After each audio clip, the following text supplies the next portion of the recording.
Bom, sem perder tempo, então, meu povo, vamos voltar no exemplo da aula passada para a gente caminhar um pouquinho. Hoje eu quero falar um pouquinho dessa simetria da gravitação com a lei de Coulomb, né? Elas são muito parecidas e lá na lei de Coulomb a gente tem, por exemplo, a lei de Gauss, que pode nos ajudar a calcular campos elétricos, né?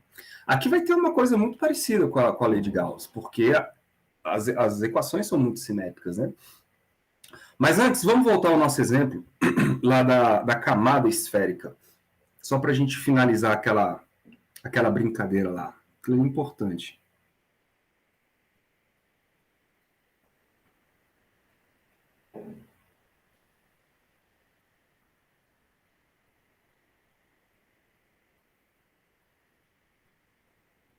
Camada esférica.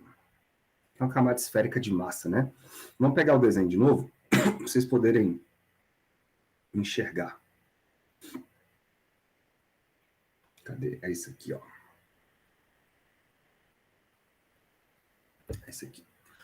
Bom, o que nós já fizemos?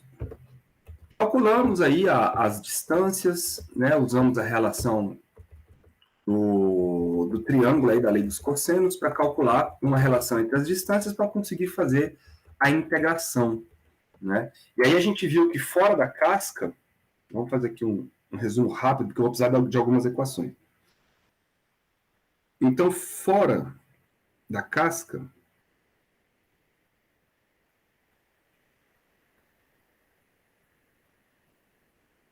ou seja, para o R maior do que o A, né?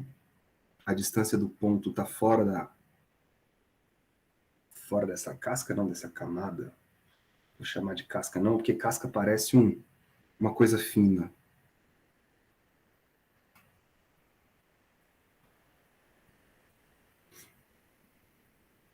R maior do que A. A gente chegou na expressão...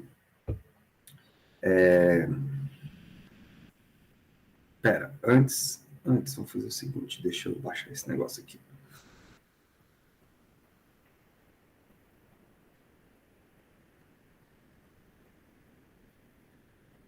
A gente antes chegou nessa expressão bem aqui, ó. A gente chegou na expressão de que o potencial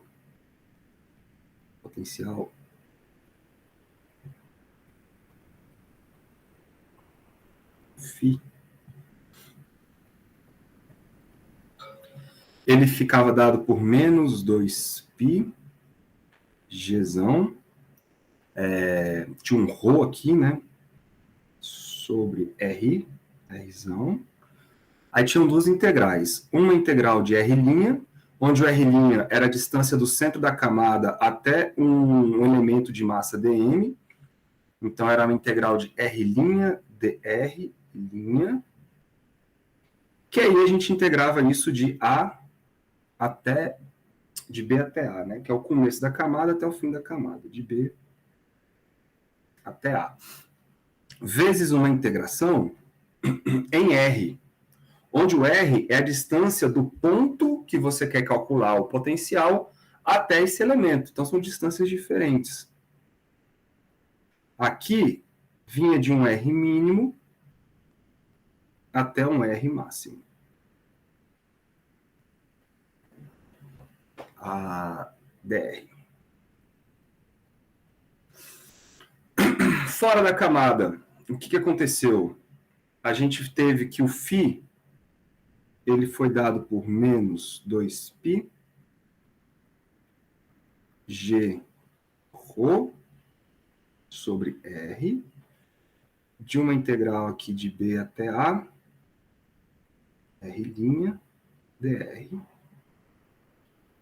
E aí rolou uma integração entre o mínimo era dado por Rzão menos R', né, igual a gente viu na aula passada, até Rzão mais R' em dr. E aí nós chegamos à conclusão de que o φ, para esse caso, era dado por menos 2π g ρ r. E aí surgiu aqui, então, uma integral de B até A Não era isso? De R' ao quadrado. dr. Né? Aqui aparecia um 4, porque aquela integral ali deu 2R'. Aqui é um π. Tá? Deixa eu só marcar aqui, ó. Essa integral aqui, ela deu 2R'. Beleza, eu vou marcar essa equação e vou chamar essa equação de 1, porque nós vamos usar ela mais tarde. Daqui a pouquinho a gente vai acabar usando ela. Tá? E a gente chegou numa expressão para fora da casca, só para complementar, fora da camada, que era o seguinte. O φ ficou dado por menos 4π ρ g sobre R. E aí, quando fez a integração, ficou A ao cubo menos B ao cubo sobre 3. Legal. Então, isso fora da casca. Depois a gente substituiu a massa aí e tal, encontrou que o potencial fora da casca era exatamente como se você tivesse uma partícula no centro da casca, né? No centro da camada lá. Ou seja, você teria uma coisa do tipo menos G, massa total, sobre R, onde R é essa distância, e essa distância ela era maior do que A. Ok. Então agora vamos para outra parte. Vamos para dentro, no espaço vazio dessa camada. Eu usei essa cor, eu vou continuar com essa cor aqui. Então, dentro da camada,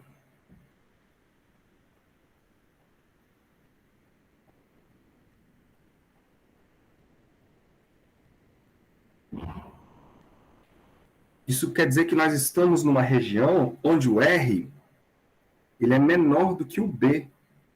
E o B é o raio interno, não é isso? O R é menor do que o B. Né? E se você então olhar para o desenho aqui, deixa eu dar um zoom nele aqui, ó. Se você colocar agora esse ponto P, que está aqui, você colocar ele bem aqui, né? A sua integração ela vai mudar. Por que ela vai mudar? Porque agora o R, vamos ver aqui, ó. O Rzinho, que é essa distância daqui para cá, essa distância daqui para cá, vai ser o seu Rzinho, ok? E essa distância daqui para cá é o R'. É o R'. Então, qual é o R máximo? O R máximo. Vocês concordam comigo que o R máximo, que é a distância do ponto P até esse elemento DM, cadê ele? Vou trazer esse ponto P, tá aqui. Vou botar assim para a gente não se confundir. Tá? E aí o elemento de massa DM, ele vai aparecer aqui, né? Ó. Deixa eu apagar aqui.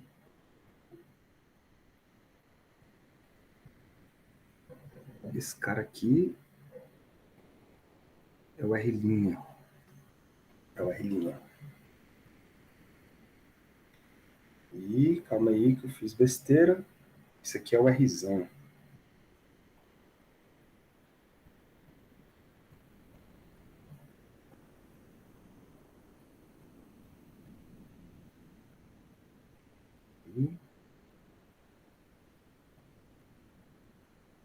Então, esse cara aqui, que é o R'. Esse cara aqui é o R'. Isso aqui, o ponto P não tá mais aqui, né? O Rzão é esse bicho aqui, ó. Esse bicho aqui. Pronto, agora faz sentido. Então, quem vai ser essa integral em R? Vai ser exatamente a soma do... O máximo vai dar Rzão, vai ser o R' menos o Rzão. Esse aqui é o R, né? Deixa eu tirar aqui. Esse cara aqui é o R. Então, a menor distância, olha aí, vai ser o seu R' menos Rzão, beleza? Que vai dar o R. Então, nesse caso aqui, ó, o R mínimo, ele vai ser o R' menos o Rzão. E o R máximo, quando você for lá para o outro lado, é um pouco mais fácil de ver. Então, você joga este elemento de massa lá para o outro lado, coloca ele aqui, na sua distância máxima, né? E aí você vai ter esta distância sendo o R'. R'. E aí a distância R, que é esta aqui, ó, ela vai ser dada por R' mais Rzão. Ok? R' mais Rzão. Então, vamos voltar lá para o nosso problema. Então, meu φ agora, eu vou pegar esta equação aqui, em vermelho. Então, vai ficar menos 2π G ρ sobre R, integration de B até A, de R' dr. E agora a nossa integração em dr, ela vai de R' menos R até R' mais R. Tudo bem até aí, galera? Captaram a lógica aí, né? Qualquer coisa vocês me dão um grito. Então, o φ vai dar menos 2π G ρ sobre Rzão, a integral de B a A, R' dr, linha, vezes esse troço aí. Bora fazer de cabeça? A integral vai dar R. Na hora que você substituir R' mais R menos R' menos R, o R' corta. E esse cara aqui vai sobrar só R mais R, né? Porque o sinal de menos vai inverter aí o sinal dos Rzãos, aí vai ficar Rzão mais Rzão, vai dar 2R e o R' vai cortar. Aí esse Rzão vai embora com esse Rzão, e o φ dentro da casca da camada é menos 2π G ρ, menos 4, né?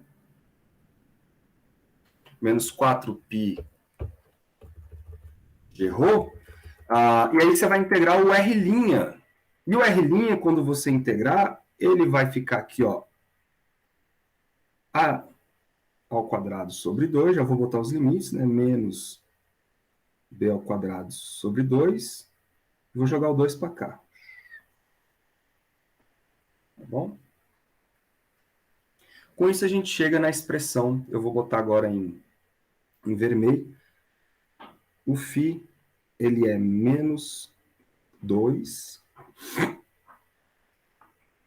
π G ρ ao quadrado menos B ao quadrado. Então, aqui é para R menor do que B. Agora, galera, olha para a equação. Nós temos aí um 2, um π, o G, o ρ, um A e um B. Todos esses caras aí são valores que não se alteram. Quem está se alterando é o ponto P, né? Então, a variável aí é o Rzão. O ponto P pode ir para fora, para dentro, né? Eu posso mudar. Ali mesmo que eu esteja dentro da camada, no espaço vazio, eu posso mudar o valor do Rzão. Então, percebam que esse potencial, na forma que ele apareceu, ele é constante.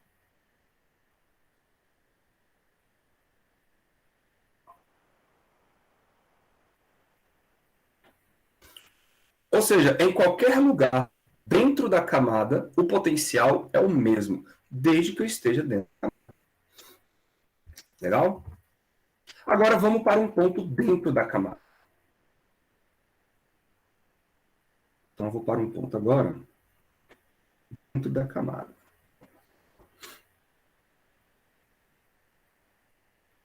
Dentro não, na camada, né? Vou botar assim, na camada.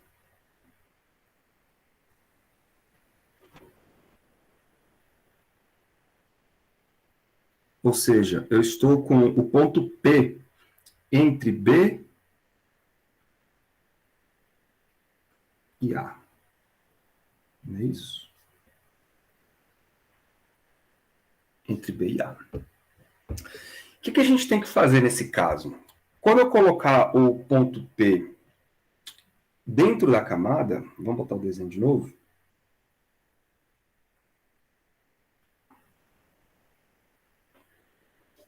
Vou colocar o ponto P aqui, ó. Pode ser que essa conta não tem problema não. Eu vou ter contribuições para dentro e contribuições para fora. Estão vendo aí?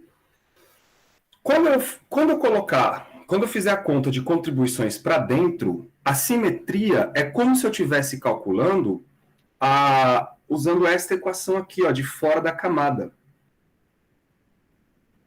Beleza? Porque eu estou no ponto P olhando para dentro. É a mesma ideia de você estar no ponto P e olhando para dentro, né, do sistema. E aí, só que o que vai mudar? Eu vou usar essa equação 1, só que eu vou mudar esses limites aqui, ó. Por quê? Porque agora eu vou começar no raio interno, não é isso? Eu vou começar no raio interno B, só que eu vou até só a distância do ponto P, que é a distância R. Então, vamos lá. Para contribuições internas, eu vou escrever aqui para depois deixar claro, né, quando vocês forem estudar. Para contribuições internas,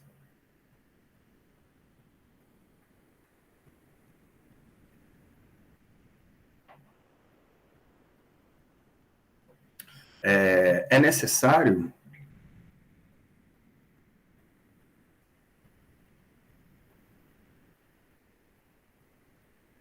integrar, né?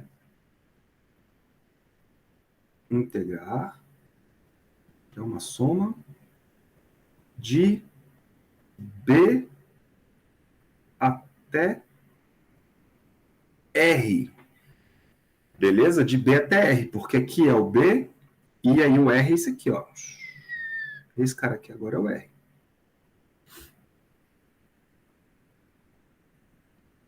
Esse cara aqui agora é o R.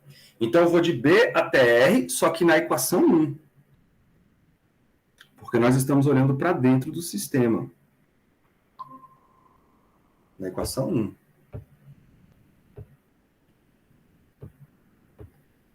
Beleza, então vamos pegar a equação 1 e vamos escrever ela aqui, ó. Φ é igual. Equação 1, menos 4π G ρ sobre R, menos 4π G ρ sobre R, integral de R' dr. É isso? Só que esse aqui é o R' quadrado, né? É lá, R' quadrado. Só que agora a integral ela não vai de B até A, ela vai só de B até o Rzão. Então, nesse caso, o φ vai ficar menos 4π G ρ sobre R. E aí já vamos fazer a integração aqui, ó. Vai aparecer um 3, né? Porque o R está ao quadrado. Vai ficar um R ao cubo. Quando eu fizer os limites, R ao cubo menos B ao cubo. Beleza? Então, essa aí vai ser o φ que eu vou chamar de φi. Ou seja, o φ potencial da parte interna do ponto P. Vou chamar de φi. I de interno. Agora, para contribuições externas ao ponto P, ou seja, é como se você estivesse no ponto P e olhando para fora, né? É a mesma simetria de você estar dentro da camada e olhando para fora. Só que então você vai agora integrar a outra equação, que é a equação de dentro da camada, que é essa aqui, ó. Vou chamar essa aqui de equação 2. E a sua integração agora, ela vai começar onde? No ponto P e vai terminar lá no final da camada. Então, nós vamos integrar agora de R até A.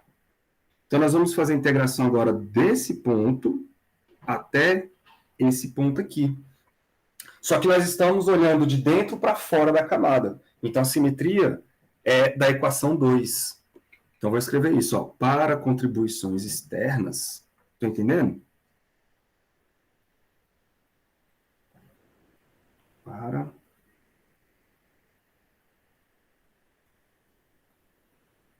contribuições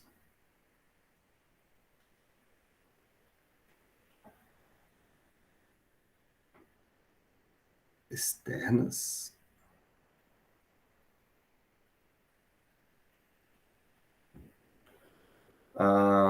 a soma, ou a integral, né, tanto faz. Vou tirar esse troço daqui.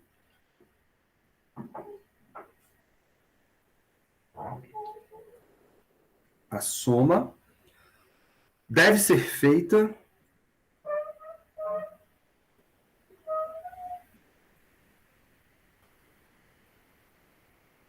entre o ponto de partida é o ponto P, então é o R, até o fim, entre R e A. Só que na equação 2.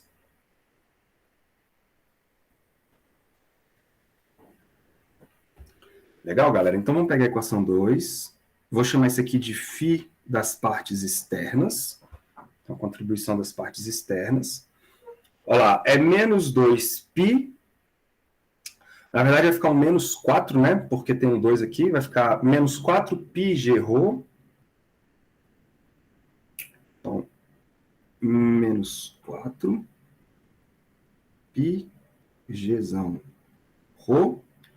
Uma integral em r' dr, linha, só que esse r' está ao quadrado.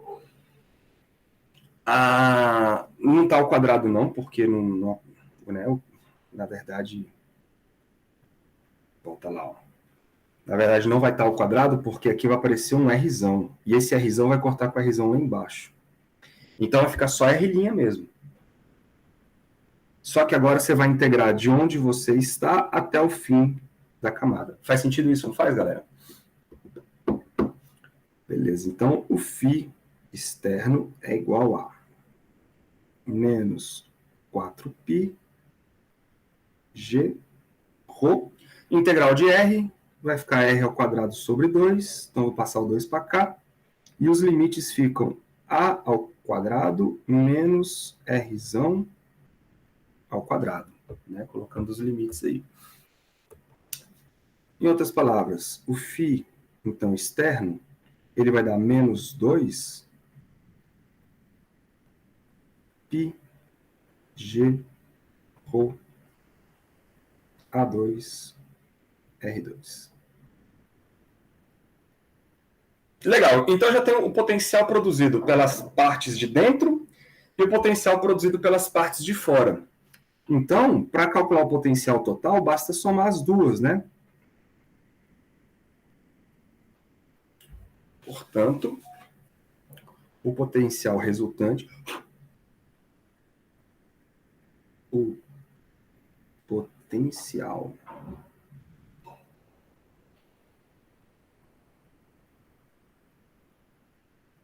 resultante será... Vou escrever aqui de outra cor, só para marcar. Então, o φ total vai ser o φ da parte interna, mais o φ produzido pela parte externa ao ponto P. Vamos lá. Isso vai ser igual a menos 4π g ρ 3R, que multiplica R3 menos B3 menos, é uma soma, então menos 2π G ρ que multiplica A2 menos R2. Aí vamos juntar tudo, né? O que eu posso colocar em evidência aí? O 4, eu posso botar um 4 em evidência, porque ali tem um 2, mas é só dividir por 2, concordam comigo? Posso colocar um 4 em evidência, o π, o g e o ρ. Vou passar esse 3R para dentro desse parênteses, beleza? E aqui eu posso escrever ó, como se fosse um 4 sobre 2. E eu vou jogar o 2 para dentro daqueles outros ali. Bom, então fica assim, ó. Φ é igual a menos 4π em evidência G ρ. Beleza. E aí, vamos colocar aqui os primeiros, que vem lá do outro. R ao cubo sobre 3R. R ao cubo sobre 3R dá R ao quadrado sobre 3, beleza? Então, R ao quadrado sobre 3. Pronto. Agora vamos fazer com B. Vai ficar menos B ao cubo sobre 3R. Então, menos B ao cubo sobre 3R. Beleza. Agora, A ao quadrado sobre 2 menos R ao quadrado sobre 2. Então, mais A ao quadrado sobre 2 menos B ao quadrado sobre 2. Pronto. Tem que ajeitar isso aí, né?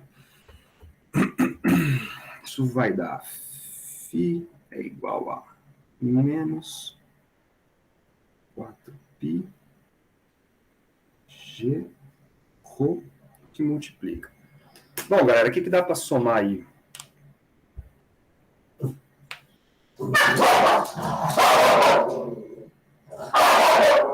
Rapaz.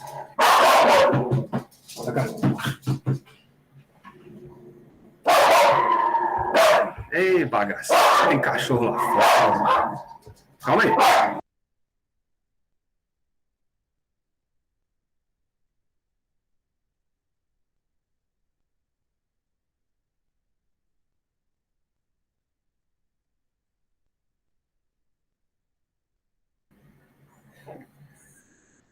Vocês estão entendendo aí, galera?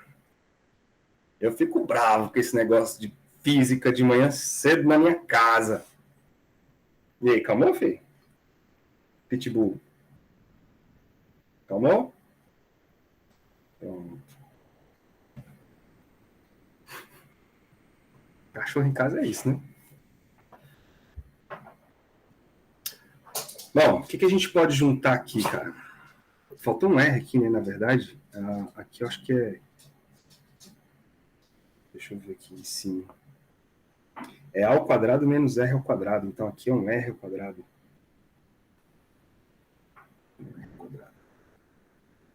Isso. Então a gente pode juntar, ó, esse cara aqui com esse cara aqui, ó. Vou juntar esta fração com esta fração. O MMC entre elas vai dar 6, não é isso? Quando fizer a conta, vai ficar 3 menos 2, vai dar então R ao quadrado sobre 6, né? R ao quadrado sobre 6, só que vai ficar negativo. Então, vamos deixar esses caras aqui por último. Eu vou botar assim, ó, os primeiros em... Vou botar o primeiro positivo, então fica A ao quadrado sobre 2 menos B ao cubo 3R. Aí esse cara fica negativo, R ao quadrado sobre 6. É isso. Legal. Então descobrimos o φ dentro da camada. Então a gente vai ter um φ, na verdade, interno. Nós vamos ter um φ na parte de matéria e um φ fora. Com isso, galera, a gente consegue descobrir o campo gravitacional, ó. E se eu sei o campo gravitacional, eu sei a força, né, aplicada em qualquer partícula aí dentro. O campo gravitacional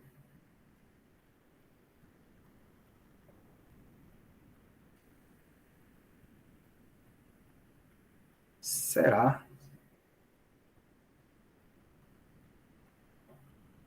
lembrando que o G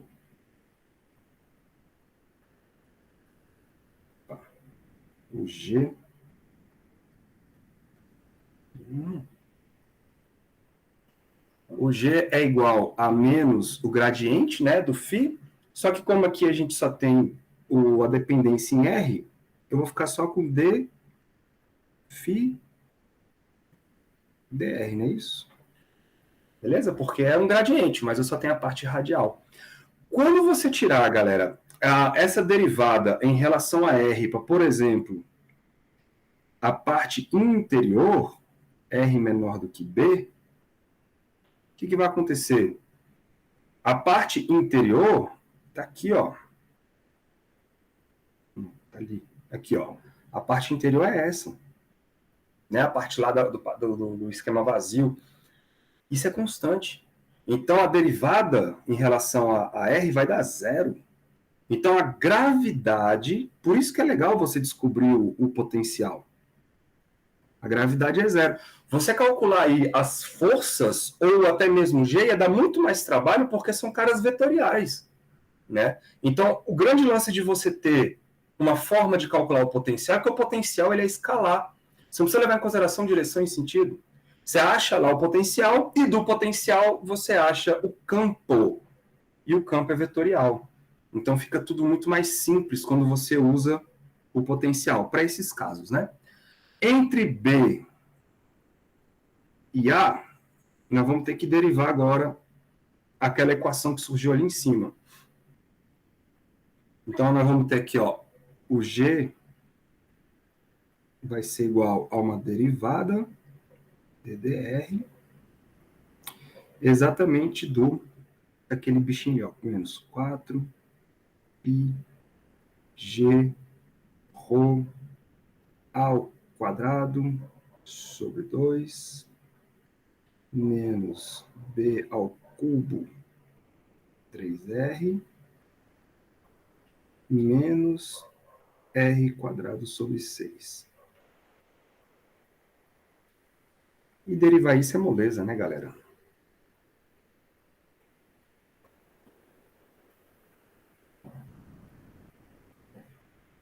Tanta desgraça na vida, vocês já derivaram? Isso aqui é só mamão com açúcar. Então, G é igual menos 4π g rho. Olha lá, a primeira derivada, quando bater no ao quadrado, vai morrer. Não é isso? Porque é uma constante, então vai dar zero. Quando você derivar o segundo termo, aquele r está elevado a menos 1.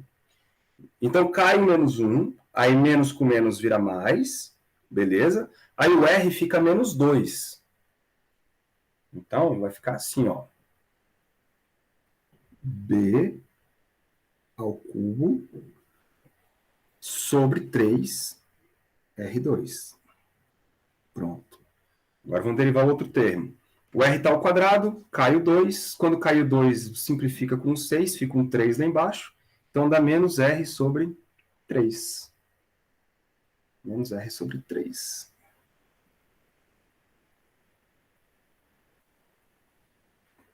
Pronto. Esse é o campo gravitacional dentro na camada ali, né, na parte que tem massa. A parte de fora fica fácil. A parte de fora, quando R for maior do que a gente vai ter que derivar aquela coisa simples, né? G é igual, então, a menos uma derivada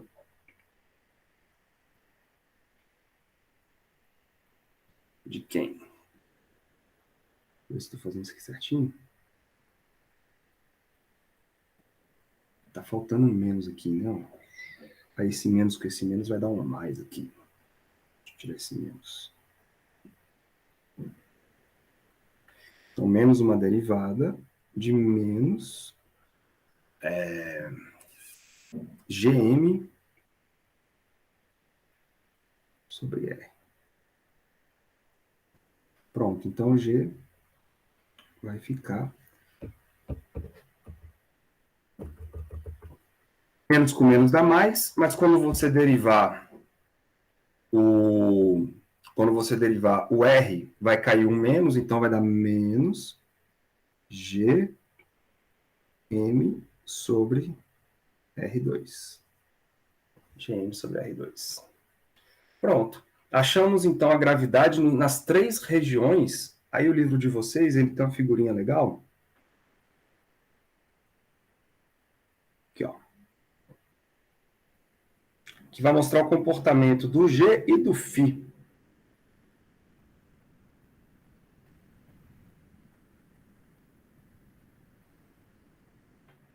Estão vendo aí? Então, quando o φ é constante dentro da região, olha para a gravidade, ó. Zero. Então, você tem aí aquela coisa parecida com a blindagem eletrostática, né? A gaiola de Faraday. Na região entre a camada, o comportamento do φ aqui é uma queda, porém a gravidade tem uma subida. Então, a gravidade vai crescendo nessa região. Só que aí, e crescendo sempre para dentro, tá, galera? Sempre para dentro. Apesar dessa equação aqui não ter um menos na frente, esse parênteses aí dentro, ele é negativo. Beleza? Tanto é que o gráfico aqui está em menos G. Então, a gravidade é para dentro. E aí, depois que você sai da camada, você tem um comportamento que cai com o quadrado da distância. Beautiful, não é beautiful? Então, esse exemplo aí é um exemplo muito, muito elucidativo. Muito interessante de se ver. Deixa eu ver se vocês têm alguma pergunta aqui. Se assustou com o cachorro, Raíssa?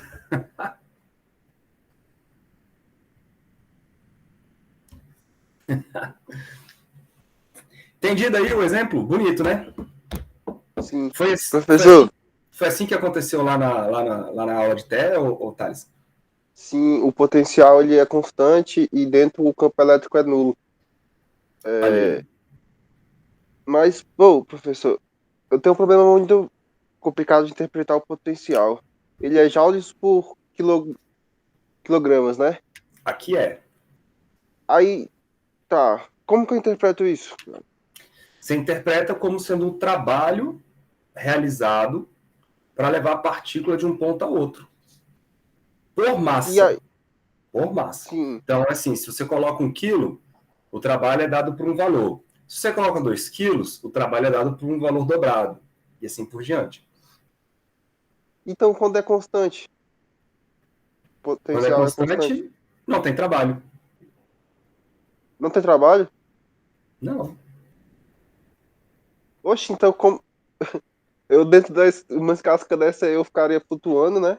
É, exatamente. E. Então quando eu. Se eu tivesse movimento, então estaria. Se eu tivesse movimento, eu estaria em movimento uniforme. E se eu estivesse parado, É eu exatamente precisaria isso. de uma força mesmo assim, né? Para me movimentar. Se você estiver parado, você precisa de um impulso inicial para você entrar em movimento. Exatamente. Saquei. Sacou? Então, o potencial está associado ao trabalho entre 2 pontos. Se entre 2 pontos o potencial é o mesmo, é porque o trabalho é zero. Daí que vem as superfícies equipotenciais, que são as superfícies onde o potencial é o mesmo entre esses dois, entre vários pontos, né? Então, o trabalho dentro dessa superfície é sempre zero. Né? O trabalho da força gravitacional aqui no caso. Por isso que lá dentro o campo gravitacional é zero. Por quê? Porque o potencial é constante. Bonito, né? Foi esse mesmo resultado que você chegou lá na eletricidade, não foi? Foi. Só que aí, como a força da elétrica é diferente, né? Aí só muda a expressão. Isso, só muda a expressão. Mas o comportamento gráfico aí deve ser muito igual. Deve ser muito igual, o Sim. comportamento gráfico. Bom, show de bola. Então, bora para frente. Vamos agora fazer uma matemática mais interessante para a gente fazer uma analogia aí com a lei do senhor Gauss. E aí a gente vai... Nosso objetivo agora é chegar na equação de Poisson.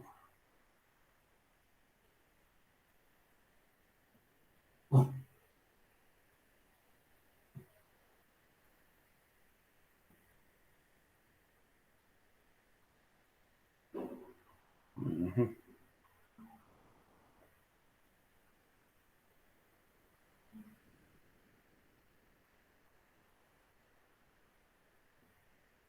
Então, qual que é a ideia?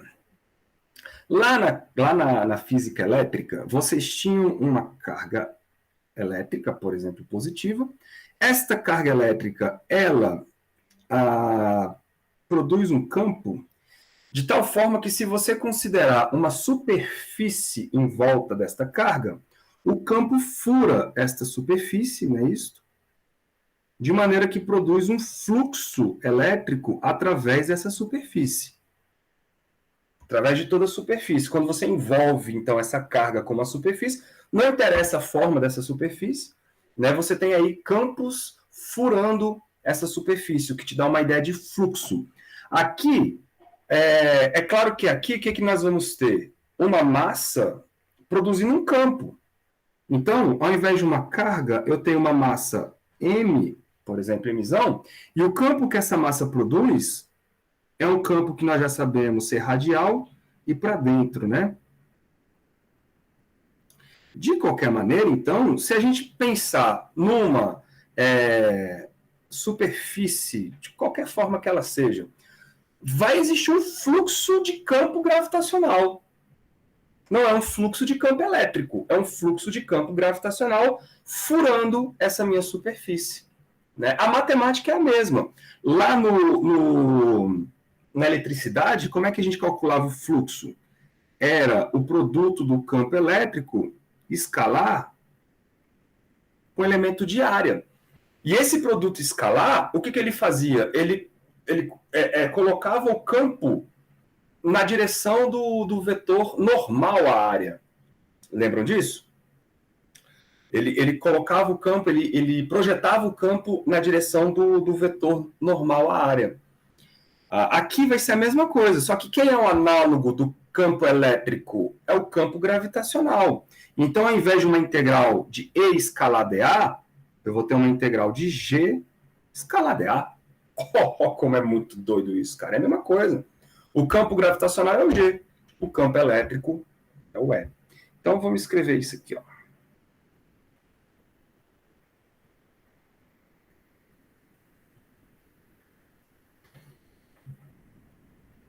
Os caras simplesmente copiaram. Porque exatamente é a mesma ideia. É a mesma ideia. Só que lá na eletricidade a gente tem mais coisas, mais simetrias. Vem cá, rapaz. Vai lá de novo. Vem cá. Vem cá. Lá na eletricidade tem mais coisas que aqui não tem. Por exemplo, lá na eletricidade, além de quando você tem uma carga que em movimento, ela produz um outro campo, que é o campo magnético, né? Então você tem outros fenômenos associados à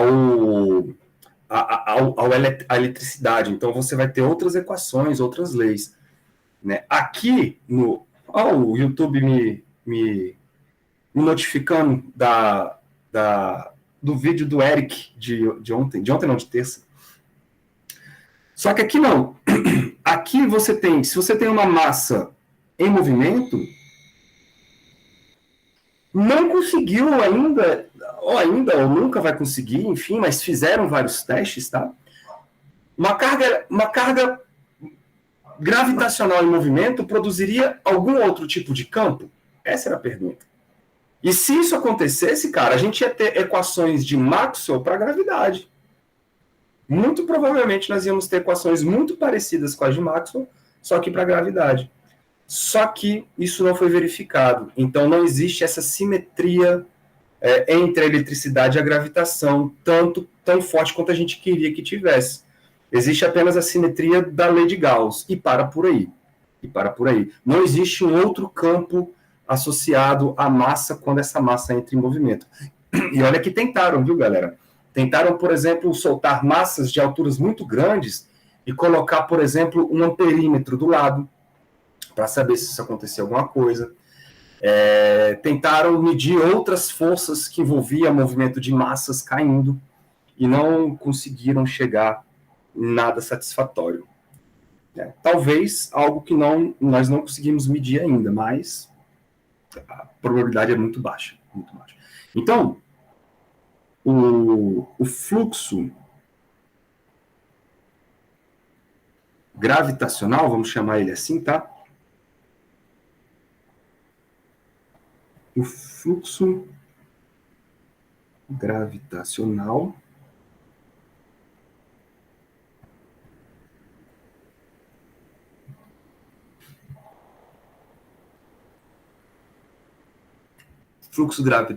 ele, no livro de vocês, ele chama de φ com Mzinho embaixo, tá? Que é como se fosse o φ produzido por uma massa. Eu colocaria um φ com G, né?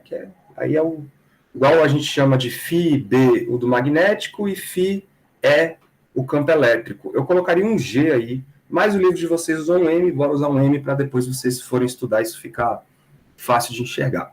Então, o fluxo gravitacional φm que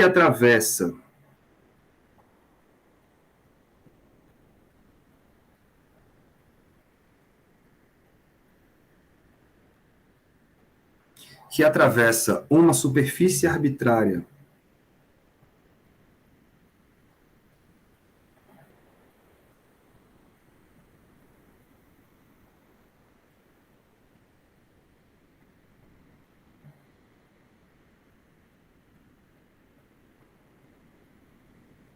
S, vamos chamar de S, pode ser calculado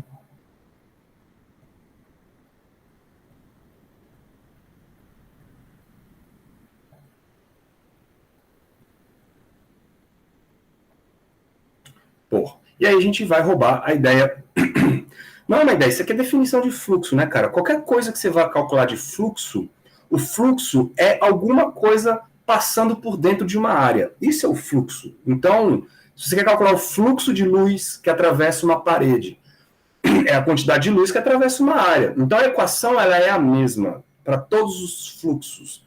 Então, como a gente está calculando o fluxo do campo gravitacional, tem que ser o campo gravitacional vezes a área. Beleza? Vamos, então, pegar um desenho lá do livro de vocês. Ó. Aqui ele coloca uma massa. Esse desenho não ficou muito bom, não, mas a gente dá para ter uma ideia.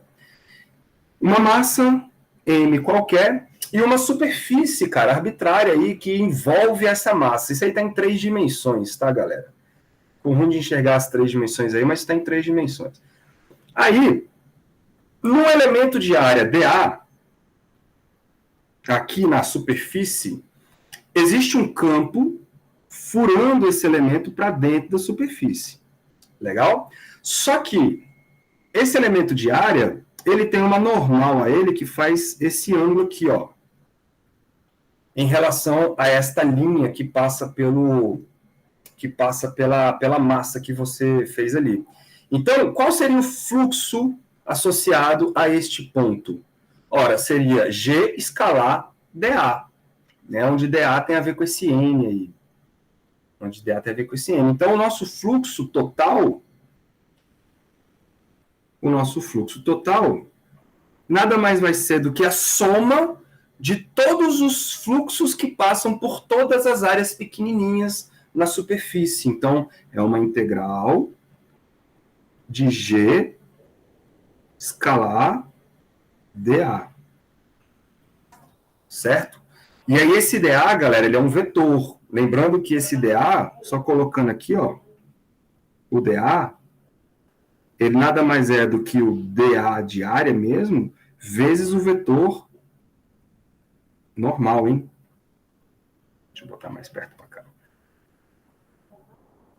Então, o elemento de área dA, ele vai ser o elemento dA vezes o vetor normal, que é o vetor que aponta, né, fazendo 90 graus com essa área aí. Muito bem. Então, vamos colocar o que a gente conhece. O φ gravitacional, produzido pela massa m, vai ser uma integral. Quem é o g? É menos gzão, aí o mzinho, que é a massa que produziu o fluxo, sobre a distância r ao quadrado, na direção ER. Eita, os cachorros do condomínio hoje estão tudo doido. Tudo doido. Aí deixa você doido também, né, cara? Escalar dA.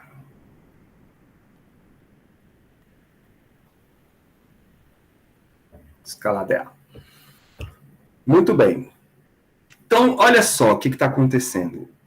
O ER é esse cara aqui, ó.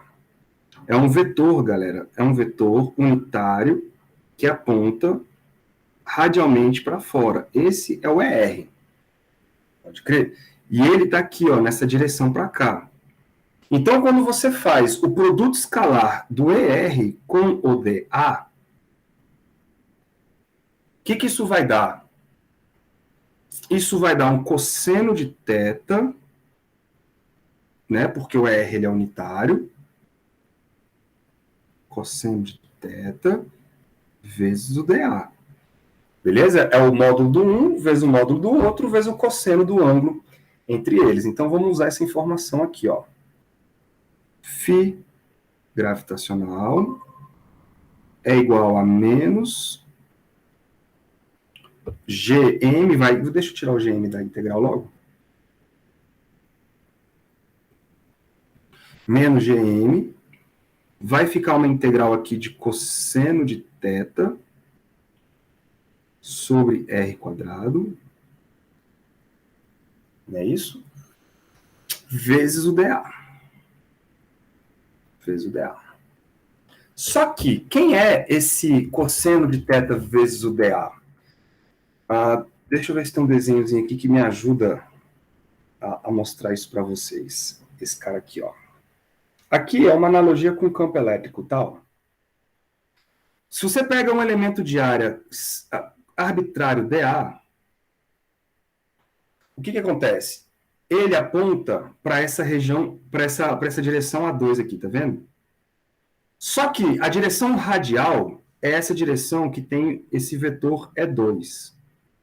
Então, quando você faz o produto cosseno de θ vezes o dA, o que na verdade está fazendo é pegando a componente dessa área que aponta na direção do E2. Em outras palavras, você está pegando a área que é perpendicular, né, a área perpendicular à direção radial. Então, esta área perpendicular ao vetor radial, ela possui uma normal que faz 0 graus com essa direção, ó, né? Porque aqui você faz ela ficar nessa direção, e aí você tem um ângulo de 90 graus em relação à área, e aí esta área é a área que tem um ângulo normal paralelo com o campo elétrico, ou paralelo com o campo gravitacional, paralelo com a direção radial.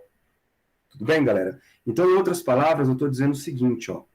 Esse produto cosseno de θ vezes dA, ele vai virar um dA alinhado com a direção radial.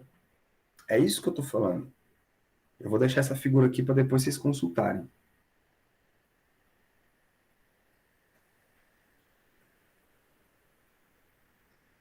Então, eu vou substituir e vai ficar assim, ó. O φm é igual a menos G, mzinho, integral de DAR, que é o elemento de área, com vetor paralelo ao raio sobre R ao quadrado. Bom, aí daqui para frente, vocês já devem ter feito isso em algum momento lá em TE, né, provavelmente. Daqui para frente, a gente tem que definir a ideia do que é um ângulo sólido.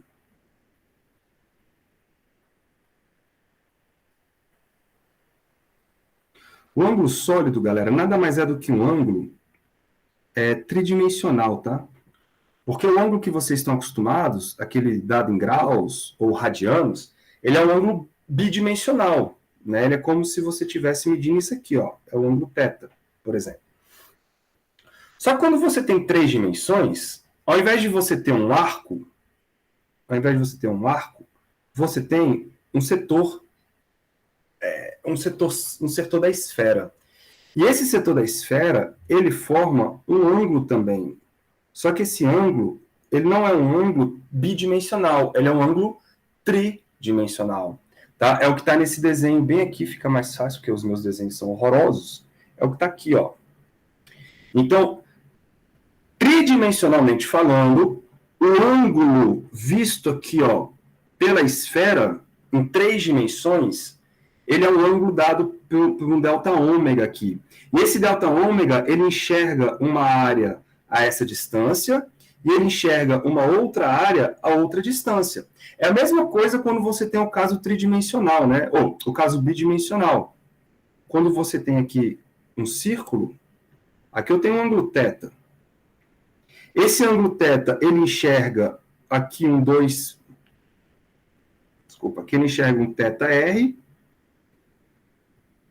e aqui ele enxerga um θr1, né? O R1 é a distância, e esse aqui vai ser o R2. E aqui ele enxerga um θr2. Então, quanto mais longe do centro você tiver, maior é o setor que você está cobrindo. Vocês estão entendendo o que está acontecendo? No caso do ângulo sólido, é a mesma coisa. Só que a relação não é com R, é com R quadrado. Beleza? Então, para cada área, eu tenho um R quadrado associado. Então, por exemplo, eu posso escrever que esse delta, o delta A1, por exemplo, ele vai ser o produto do R1 vezes o ângulo sólido. Da mesma forma como o pedaço do setor circular lá, você pode chamar de S, era dado pelo ângulo vezes o raio, ou o raio vezes o ângulo, aqui é a mesma coisa. Ao invés de você falar em S, que é uma distância, você fala em área. Ao invés de você falar em ângulo bidimensional, você fala em ângulo tridimensional. E o nome de ângulo tridimensional se chama ângulo sólido. Tudo bem? Então, a definição de ângulo sólido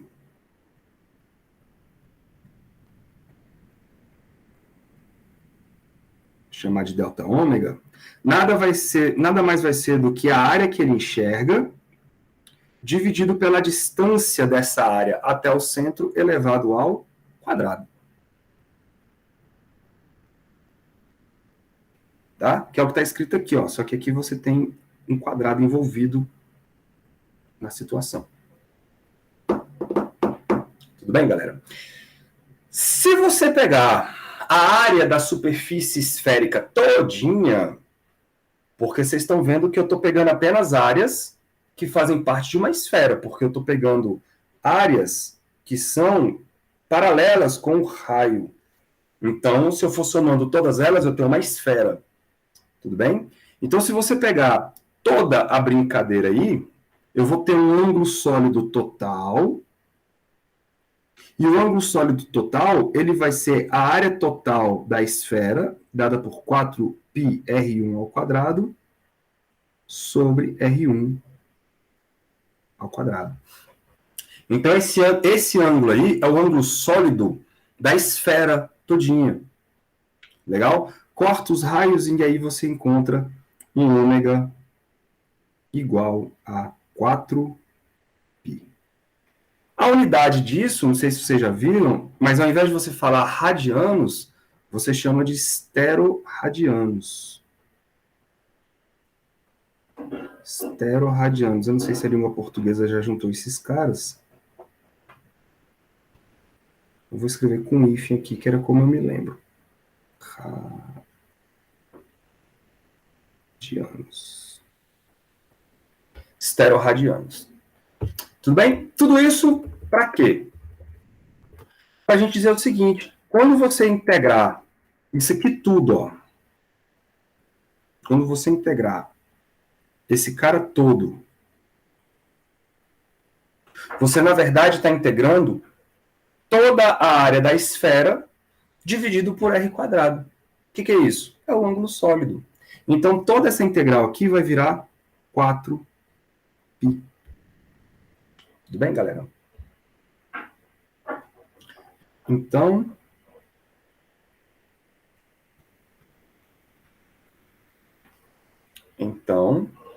o nosso φ produzido pela massa m vai ficar menos 4πgm.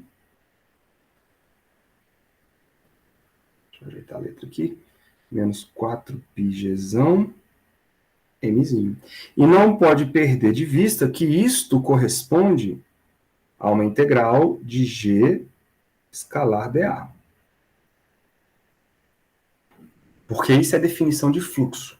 Isso é definição de fluxo. Essa integral é uma integral numa superfície aí arbitrária. Ou seja, vocês estão vendo que o fluxo, galera, independe da localização da massa dentro daquela superfície, né? Então, vou escrever aqui, ó, sendo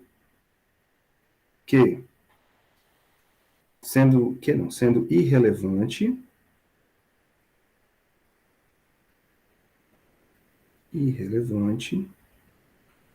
a localização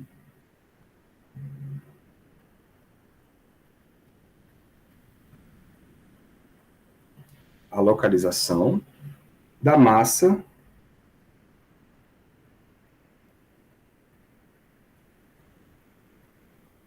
M.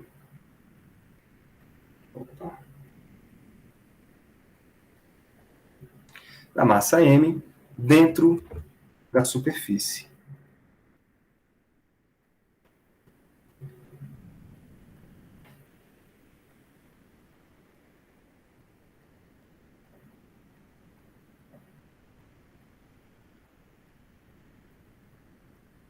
Que é o mesmo resultado lá da lei de Gauss, né?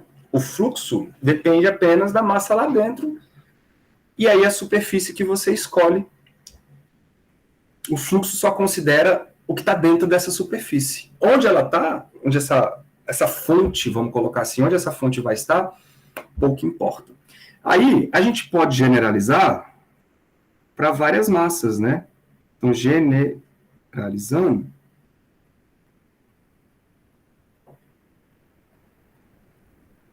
generalizando para várias massas, eu vou chamar essas massas de M1, M2, M3, M4.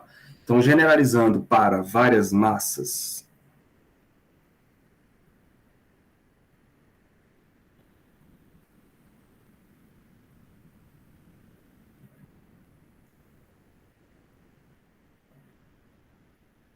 MI, né? M1, M2, M3, todas elas dentro da superfície,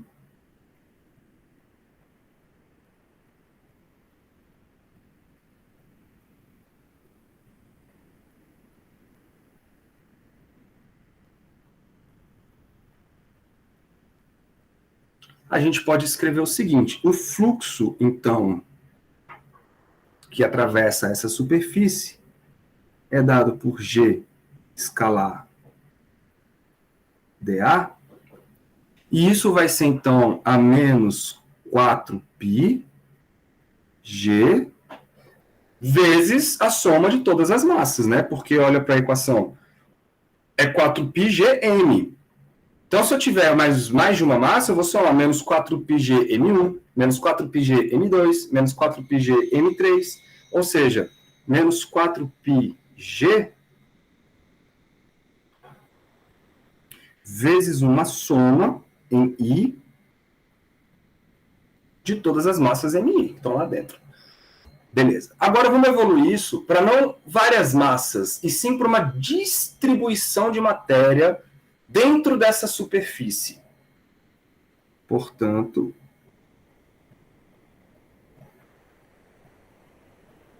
mas já deu para ver, galera, que isso aqui, ó, isso aqui é a lei de Gauss para gravitação, não é? Vocês lembram da lei de Gauss na forma integral? E escalar dA é igual a Q sobre epsilon zero? É a mesma coisa.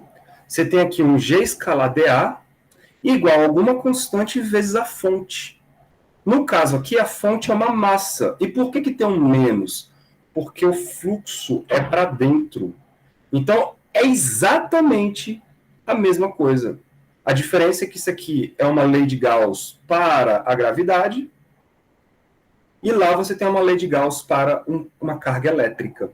Só que era aquilo que a gente estava conversando mais cedo. Geralmente, massas são devidas a uma distribuição contínua de matéria e não para partículas pontuais, né?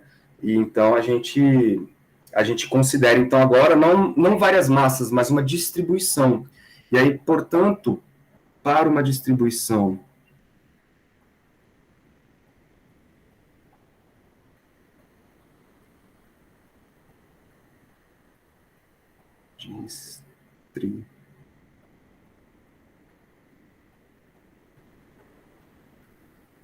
contínua, uniforme ou não, tá? Mas uma distribuição contínua de matéria,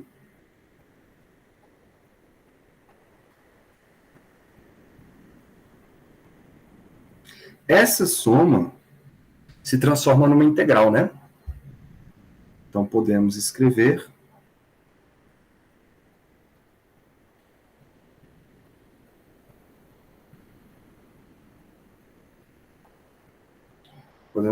o seguinte: integral de G escalar dA,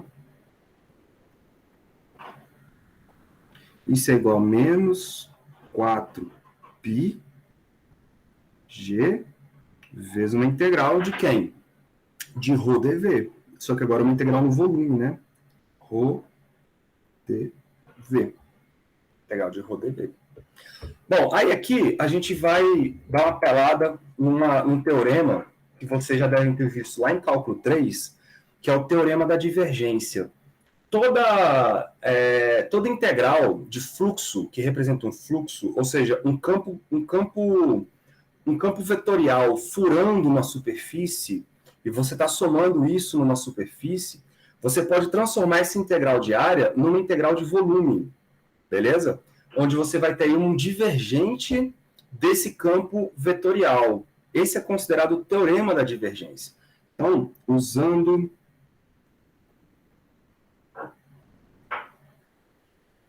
o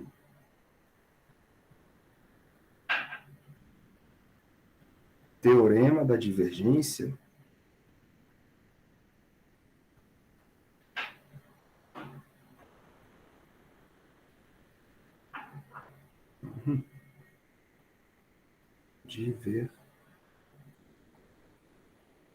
divergência,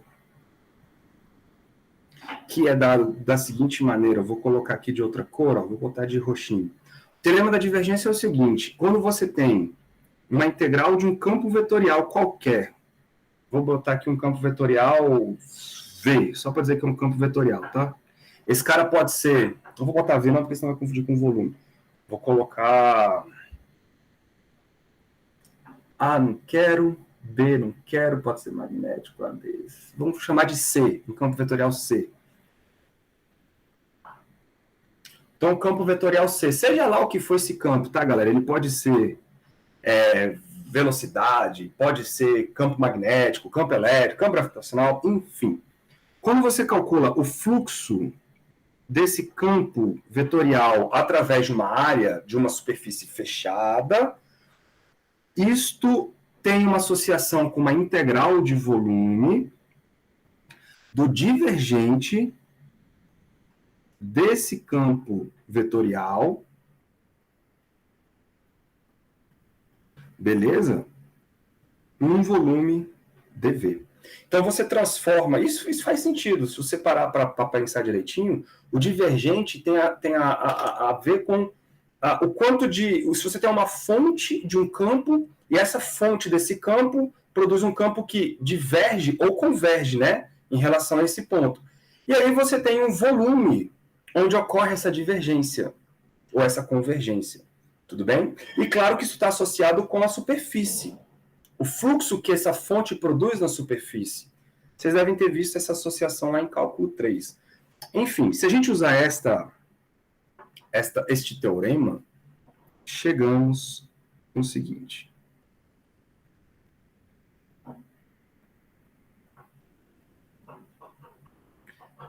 Vamos subir.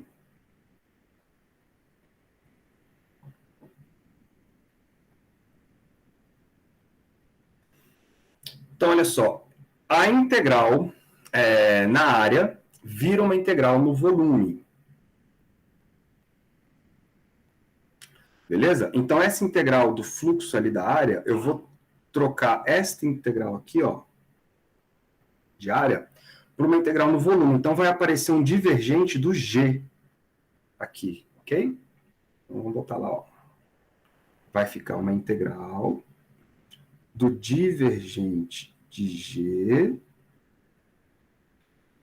integrado no volume, e isto tem que ser igual a menos 4π Gzão integral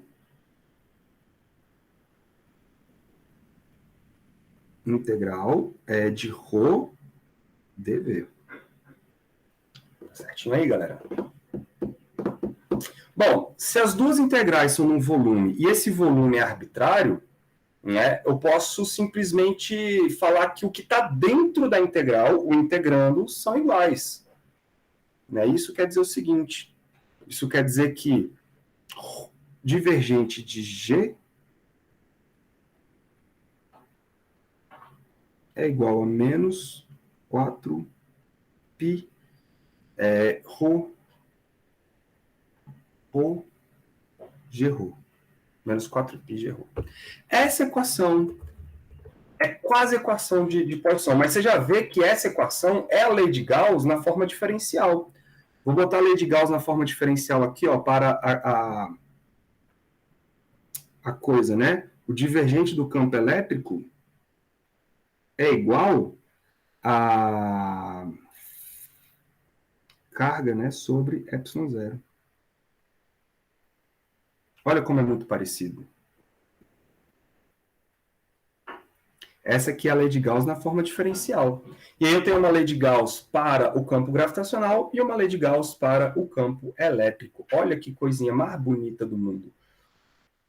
O lance é que a simetria para por aí, que era o que eu estava falando. Eu não consigo mais tirar coisas simétricas entre gravidade e eletricidade, porque da eletricidade também surge o magnetismo.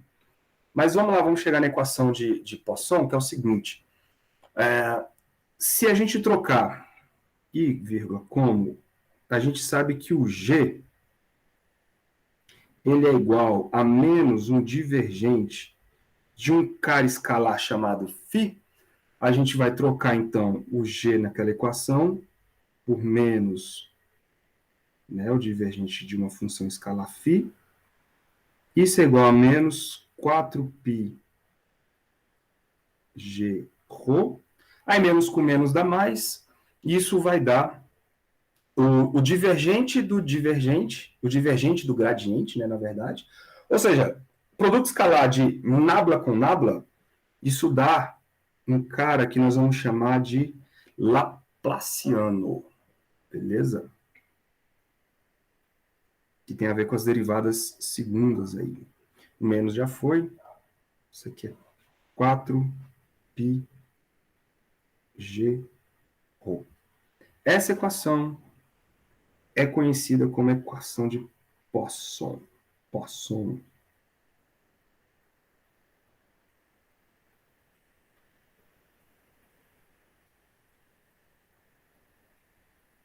Equação de Poisson.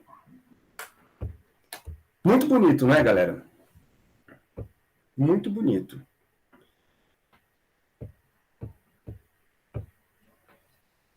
E aí, com isso, você consegue calcular o potencial através dessa equação. É uma equação de continuidade, digamos assim, né, do fluxo. Entendido? Aulinha de hoje? Bonitinha essa aulinha, né, cara? Professor, Diga. na hora que o senhor trocou o ângulo para um ângulo em coordenadas em 3 dimensões, Aham. eu também poderia pegar o dA, né, e, e correlacionar com ele com o dφ e o dθ, né? Poderia. Poderia, sem problema algum. Assim, eu não tinha visto ainda isso não, desse ângulo em 3 dimensões. Isso é O coisa ângulo nova para sólido, mim. né? É porque, na verdade, o ângulo que a gente trabalha bidimensional, ele é um ângulo muito ideal, né, cara? Porque a gente vive no mundo tridimensional. Então, quando você olha, por exemplo, para uma parte da camada atmosférica do planeta Terra, você, na verdade, está olhando para uma área. E essa área ela é envolvida por um ângulo. Só que esse ângulo não é um ângulo bidimensional. Ele é um cone, né? É como se fosse um cone. Só não é um cone porque a superfície lá em cima ela é abaulada, ela é uma superfície esférica. Aí esse ângulo que é formado no vértice do cone é o que a gente chama de ângulo sólido. É um ângulo sólido. Na verdade, dentro da natureza, geometricamente falando, os ângulos bidimensionais eles são quase que nunca assim, usados na natureza, né? Na verdade, a maioria dos ângulos são sempre tridimensionais. Aí, é claro, quando você escreve funções trigonométricas, aí tudo bem, aí são funções. Aí são ângulos, mas são mais variáveis do que ângulos, né? Quando você tem oscilações, tem coisas que são representadas por oscilações, mas na natureza mesmo, os ângulos são todos tridimensionais, porque geometricamente falando, porque a gente vive no mundo tridimensional. Né? Não sei se eu fui claro, mas é mais ou menos por aí. Pois sim. Então, como é que o senhor escreveu ele de novo? Você pode voltar lá, por favor?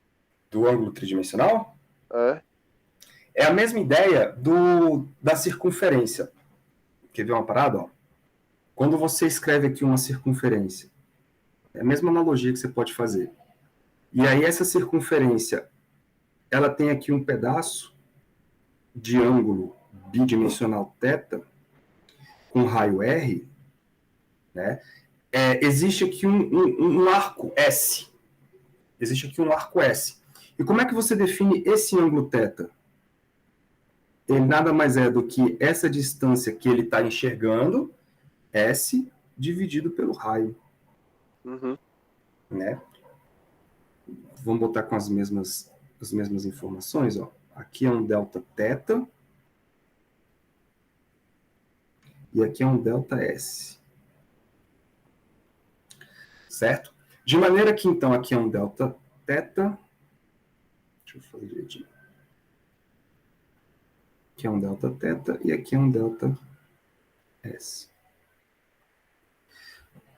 De tal maneira que se você olhar para o ângulo completo da volta completa, o que você faria? Você vai pegar o ângulo total θ, isso vai ser a volta completa, que é 2πr, dividido por r. Então, o ângulo da volta completa é 2π, radianos, né? Porque r morre com r. Uhum. Quando você vai para a tridimensionalidade, então você já não tem mais um círculo, você tem uma esfera. E aí, essa esfera, nós vamos ter agora não comprimentos, nós vamos ter áreas lá em cima. E essas áreas são identificadas através de ângulos chamados de ângulos sólidos. Então, você define isso através da mesma ideia. Esta área vista por um pedaço de ângulo vai ser... Cadê? Deixa eu botar aqui, ó. Eu escrevi em algum lugar, não sei onde foi. Aqui.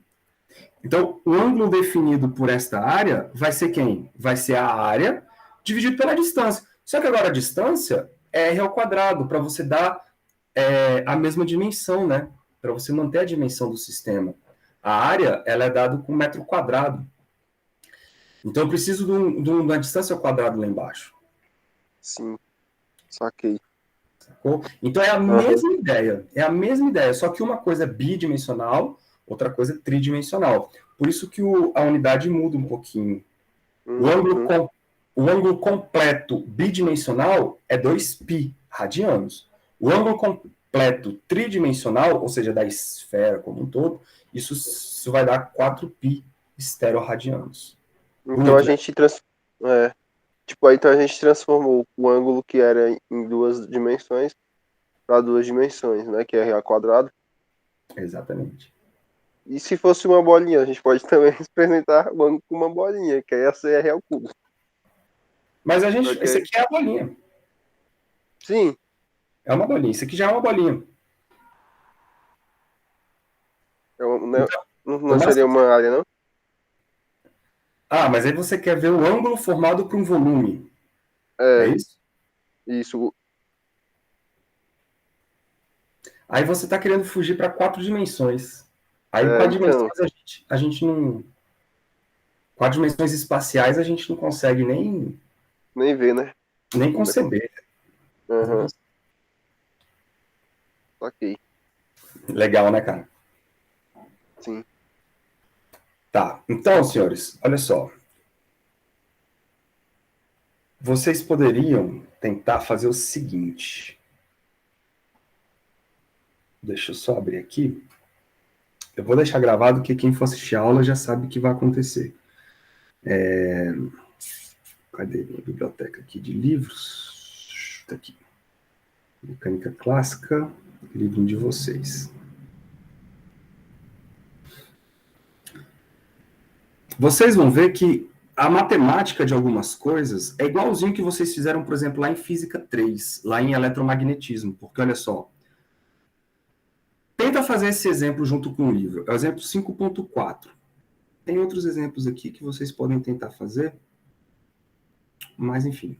O 5.4 é um disco de massa, total emisão, e você vai calcular qual é a força gravitacional que esse disco exerce sobre a massa emisinho. É igualzinho lá em capítulo de campo elétrico ou potencial elétrico, lá do livro do Halliday.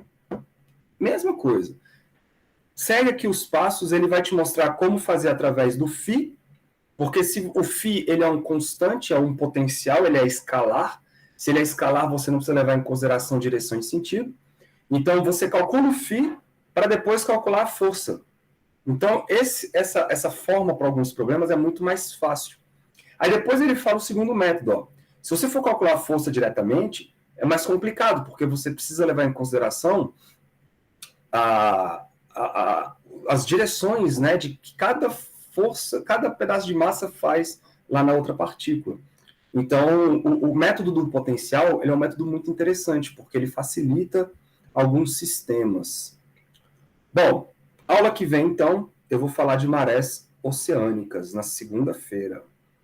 A gente vai ver aí essa questão de maré alta e maré baixa, e isso só pode ser explicado, a questão das marés, se a Terra for redonda. Infelizmente, os terraplanistas estão errados. Que a Terra poderia até ser plana, só que não ia ter maré. Pode crer? Qual é a questão, professor? 5.4? 5.4, é. Beleza. É muito parecido com o que vocês fizeram lá em Halliday. Muito parecido. Então, fechou. Deixa eu parar aqui lá, Gravina. E, se possível... encontrar uma posição de equilíbrio, determinação estável. Vocês podem dar uma olhada nos outros, assim, dá uma olhada na carinha dos outros e tenta resolver com ele. Tem uns que dão trabalho, porque ele vai no método bruto aqui, né? Mas é interessante enxergar essas coisas assim. Interessante. Mas enfim, eu vou escolher alguns exercícios também, ver se vocês vai ter tempo de resolver até segunda-feira, mas de qualquer maneira, segunda-feira eu falo das marés, tá? E vou deixar os exercícios com vocês. Aí, depois da outra aula, eu já vou entrar no capítulo 8. Eu vou dar um salto aí do 6, do 7, nós já vimos, e vou lá para o 8. Então, parando.